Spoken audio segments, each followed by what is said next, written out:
Post పారంటంలో నాకు రావాల్సిన cravings అన్నీ మా ఆయనకైతే వస్తున్నాయి. సడెన్‌గా ఆలు పరాటా తినాలనిపించిందని అన్నాడు. ఇక నోరు తెరిచి అడిగినాక మనం ఊరుకుంటామా? అయితే ఆలు పరాటా అయితే చేశాను నేను. టేస్ట్ అయితే చాలా వచ్చిందని చెప్పినాడు.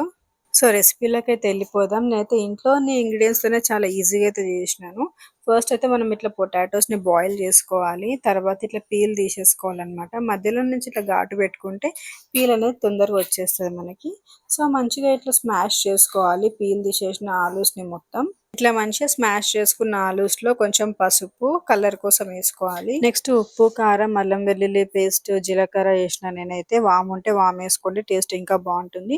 ఇంకా కారంకి బదులు కావాలంటే పచ్చిమిర్చి, ఇంకా అల్లం దంచి పేస్ట్ చేసైతే ఏసుకోండి బావుంటుంది. ఇంకా ధనియాల పొడి, చాట్ మసాలా అయితే ఏస్తున్నాను నేను. నెక్స్ట్ దాన్నంతా ఇట్లా మంచిగా మిక్స్ చేసుకోవాలి. నెక్స్ట్ మిక్స్ చేసుకున్న తర్వాత లాస్ట్‌కి దాంట్లో కొంచెం కొత్తిమీర వేసుకొని మిక్స్ చేసుకుంటే ఇంకా అంతే.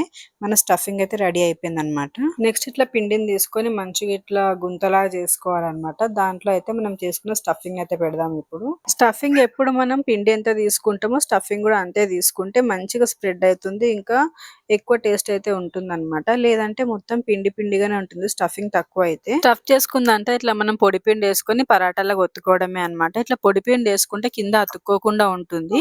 కొంచెం ఇట్లా బయటికొచ్చిన ఆలు స్టఫింగ్ ఏమవ్వదు. మంచిగా రోస్ట్ చేసుకుంటే టేస్ట్ అయితే బావుంటుందనమాట అట్లా గూడా. సో, కొంచెం ప్యాన్‌కి ఆయిలేసి మనం చేసుకున్న పరాటానైతే కాల్చుకుందాం ఇప్పుడు.